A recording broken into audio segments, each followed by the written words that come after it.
बिलोली येथे पालकांच्या मागणीवर उर्दू माध्यमिक व उच्च माध्यमिक शाळेने बसवले शाळेत CCTV कॅमेरे।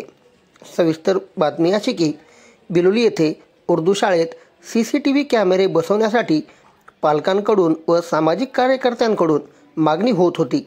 विद्यार्थ्यांच्या सुरक्षिततेसाठी आणि शिक्षकांच्या उपस्थितीवर लक्ष ठेवण्यासाठी हे कॅमेरे आवश्यक असल्याचे पालकाचे म्हणणे होते। CCTV कॅमेरामुळे शाळेतील विद्यार्थ्यांची सुरक्षता वाढेल असा पालकांचा विश्वास आहे। त्यासाठी शाळेतील मुख्याध्यापक व शिक्षकांशी पालकांनी व सामाजिक कार्यकर्ते समीर पटेल, जावेद शेख, वाजिद पटेल, फाहद चाऊस यांनी मागणी केली। त्याच अनुषंगाने शाळेने देखील ती मागणी मान्य करून 8 दिवसाच्या आत शाळेत CCTV कॅमेरे लावले।